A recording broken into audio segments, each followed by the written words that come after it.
बंद कमरे में भी रोशनदान होना चाहिए। हिंदू मुस्लिम चाहे जो लिखा हो माथे पर, मगर आपके सीने में हिंदुस्तान होना चाहिए।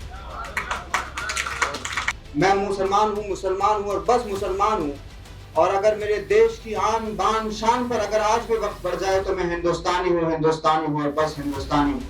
उन लोगों को नाम पूछ के मारा गया ताकि हिंदुस्तान में जो अमन है वो अमन को नाकाम किया जाए।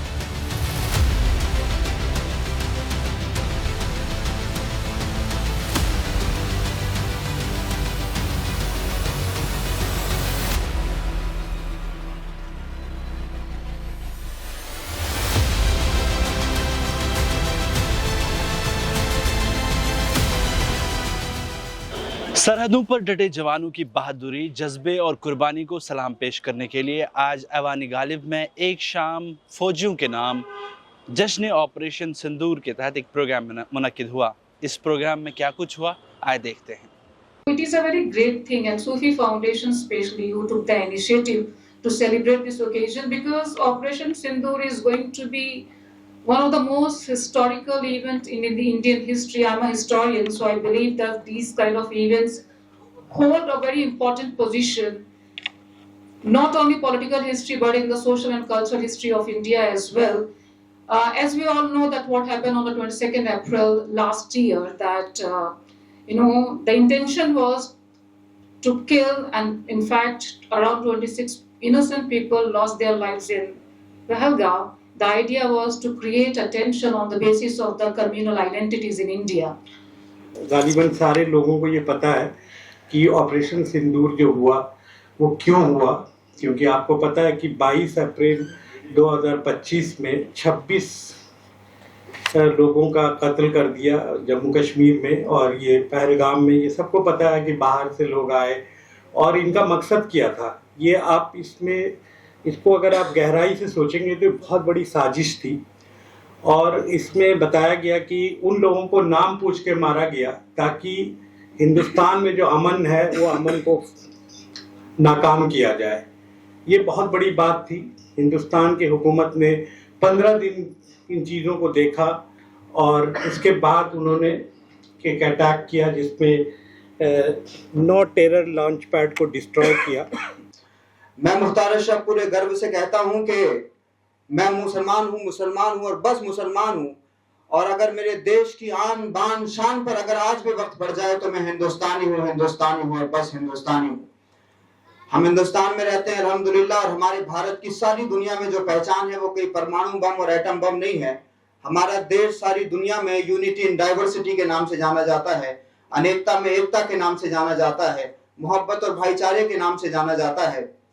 इस ऑपरेशन सिंदूर में एक बात बड़ी खास देखी गई, और वो ये कि आतंकवादियों ने नाम पूछ के मारा और धर्म पूछ के मारा, और मकसद आतंकवादियों का ये था कि वो इस देश को तोड़ने की कोशिश कर रहे थे। इसके जरिए जो काम अंग्रेजों ने किया था हिंदू और मुसलमानों के दरमियान बंटवारा करने का और देश को कमजोर करने का, वही काम आतंकवादियों ने भी किया।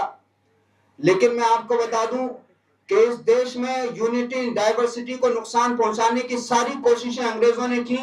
हल्का फुल्का वो कामयाब जरूर हुए, लेकिन जब इस देश के लोगों ने ये समझा कि अगर हम बटे रहे तो इस देश को नुकसान पहुंचेगा, फिर जब इस देश का हिंदू मुसलमान सिख ईसाई जैन बौद्ध दलित पारसी इकट्ठा हुए तो हमने इस देश को अंग्रेजों से आजाद करा दिया था।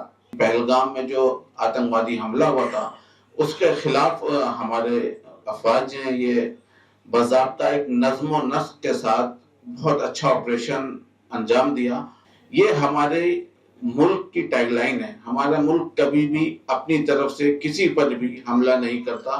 जब कोई हमारे ऊपर करेगा तो हम उसका बाज़ाब्ता मजबूत और मुस्तहकम जवाब देने के लिए मौजूद हैं, और अल्हम्दुलिल्लाह फौज के साथ साथ हमारी आवाम भी इसमें पूरी शामिल रही, उस वक्त में भी शामिल रही। एक शाम फौजियों के नाम, ये ख्याल कैसे आया और क्या कुछ फील कर रहे हैं इस वक्त जो आपने ये प्रोग्राम ऑर्गेनाइज किया? मैं जब 6 और 7 मई आई तो मेरा दिल रोया। जिस अंदाज से जश्न सिंदूर को सेलिब्रेशन होना चाहिए था हिंदुस्तान भर के अंदर, वो लोगों ने नहीं किया।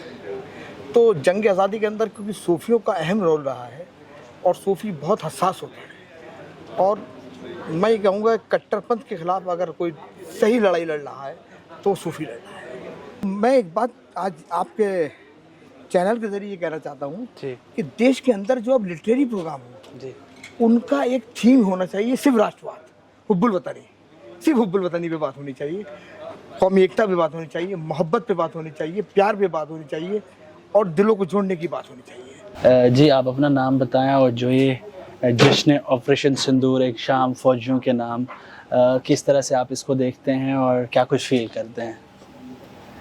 मेरा नाम मुई शादाब है। मैं एक छोटा मोटा राइटर हूँ और सहाफ़ी हूँ। तो जाहिर है कि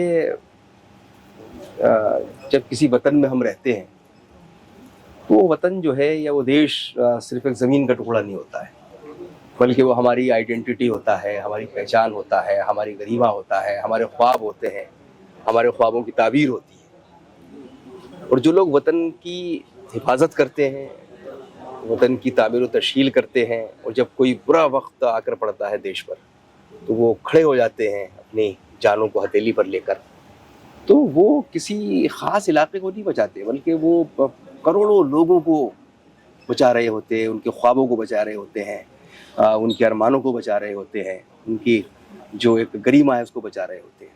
तो ये जो एक फौजी कार्रवाई थी जिसका जश्न मनाया जा रहा है, ये सिर्फ एक कार्रवाई नहीं थी, बल्कि ये जो हमारे देश का जो हौसला है, जो हमारी हिम्मत है, जो साहस है और जो एक अखंडता और है, संप्रभुता है, तो ये उसको बचाने की ये कोशिश को हम याद कर रहे हैं, हम सलाम कर रहे हैं। कुछ लाइनें जी जो मैंने अपने शहीदों को और जो बहादुर सैनिक हैं उनको खराज अक़ीदत है, मेरा श्रद्धांजलि है और उनको खराज तहसीन है। बहाया जाए हिफाजत में सरहदों की जो, बहाया जाए हिफाजत में सरहदों की जो, जी हम उस लहू का बहुत एहतराम करते हैं, हम उस लहू का बहुत एहतराम करते हैं जो दे के जान भी जिंदा है दिल में लोगों के, हम उन शहीदों को दिल से सलाम करते हैं। क्या बात है।